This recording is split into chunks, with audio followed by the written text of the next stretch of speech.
Jemaat yang terkasih di dalam Tuhan, salam damai sejahtera. Saya mengajak kita untuk memikirkan menuju ke hari kesengsaraan Tuhan Yesus, 28 hari menuju kesengsaraan Tuhan Yesus. Apakah sikap kita, postur tubuh kita ketika kita menyatakan pertobatan?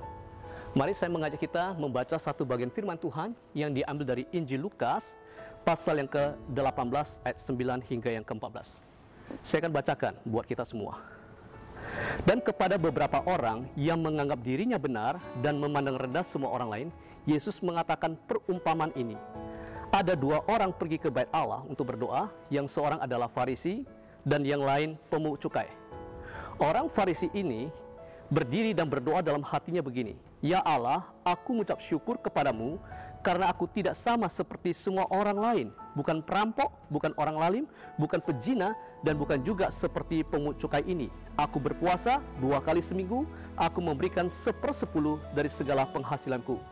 Tetapi pemungut cukai itu berdiri jauh-jauh, bahkan ia tidak berani menengadah ke langit, melainkan ia memukul diri dan berkata, "Ya Allah, kasihanilah aku orang berdosa ini."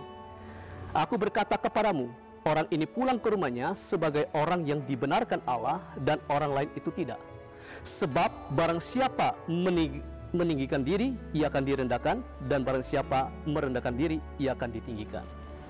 Jemaat yang terkasih, apakah ada posture of repentance? Apakah ada sikap badan postur kita ketika kita menyatakan pertobatan? Di dalam Perjanjian Lama ada beberapa sikap yang dinyatakan. Ya, ketika seseorang itu bertobat, ya salah satu adalah mengenakan kain kabung ketika mereka bertobat. Ada juga yang mengoyakkan pakaiannya langsung ketika dia bertobat, dia menyesali akan perbuatannya. Ada juga yang meratap dan sedih. Dan juga ada yang menaruh abu dan debu di atas kepala.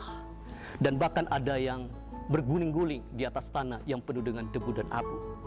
Nah, firman Tuhan bagian ini mengatakan kepada kita, ketika Tuhan Yesus mengambil perumpamaan ini, dia mengambil perumpamaan tentang pemungut cukai, bahwasanya demikian, dia berdiri jauh-jauh, postur tubuhnya adalah berdiri jauh-jauh, tetapi ia tidak berani menengadah ke langit.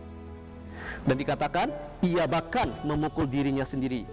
Di sini kita melihat ada sifat atau ada sikap merendahkan diri, tidak berani menengadah ke langit, dan juga memukul diri sendiri. Itu ada sikap merendahkan diri. Nah, saya ingin mengajak kita untuk memikirkan apakah penting seperti sikap postur tubuh kita, apakah outward repentance itu penting. Kita melihat di sini apa yang Tuhan Yesus ajarkan. Outward repentance itu, postur kita itu keluar dari internal repentance, yaitu pertobatan dalam hati. Nah, kalau meminjam konsep kata bahasa ya di dalam Perjanjian Lama, kata pertobatan itu berarti kembali. Kembali dari mana? Kembali dari rebellion, from rebellion to obedience. Dari apa? Dari ketidaktaatan, dari pelanggaran, dari dosa kepada Tuhan Allah. Jadi ada sikap perubahan, ya. Kemudian dari kata bahasa Perjanjian Baru, yaitu bahasa Yunani. Nah, arti pertobatan itu apa? Itu adalah perubahan pikiran secara radikal. Yaitu apa? Perubahan radikal, yaitu self-occupied, yang berorientasi kepada diri sendiri, yang untuk memuaskan diri sendiri, sekarang beralih kepada apa? Kepada God-oriented, berorientasi kepada Tuhan Allah. Tetapi aspek yang paling penting itu adalah apa? Pengakuan. Nah, kita melihat di sini, pemungut cukai itu mengatakan, "Ya Allah, kasihanilah aku orang berdosa." Orang berdosa itu adalah rebellion. Dan di sini dia kembali kepada Tuhan, ya Allah. Nah, confession itu penting. Pertobatan itu bisa terjadi kalau kita punya dasar, yaitu Allah mau menerima kita. Allah yang penuh kasih karunia, Allah yang murah hati, siap menerima kita kalau kita kembali. Pemazmur 51 mengatakan, jiwa yang hancur, hati yang patah dan rebuh, tidak akan dipandang hina oleh Allah. Kita bersyukur Tuhan Yesus sudah melakukan karya pengampunan dosa untuk kita. Apakah sikap postur tubuh kita yang paling baik? Tuhan mengatakan kepada kita satu hal, yaitu merendahkan diri. Merasa kita tidak layak, merasa tidak layak, tidak mampu, tetapi Tuhan menerima kita. Tuhan Yesus berkata demikian, "Aku berkata kepadamu, orang ini, pemungut cukai ini, pulang ke rumahnya sebagai orang yang dibenarkan Allah, dan orang lain itu tidak. Sebab barang siapa meninggikan diri, ia akan direndahkan, dan barang siapa merendahkan diri, ia akan ditinggikan." Marilah kita mempunyai postur, yaitu apa? Merendahkan diri di hadapannya. Dan percayalah, Tuhan akan tinggikan kita, Tuhan terima kita. Biarlah hati ini kita bawa terus kepada Tuhan menjelang hari kesengsaraan Tuhan Yesus.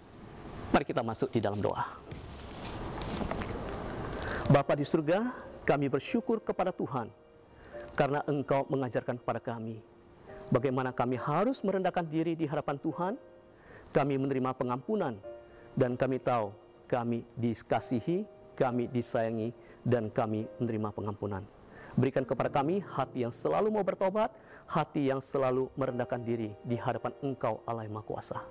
Tolonglah setiap kami. Demi nama Tuhan Yesus kami berdoa. Amin.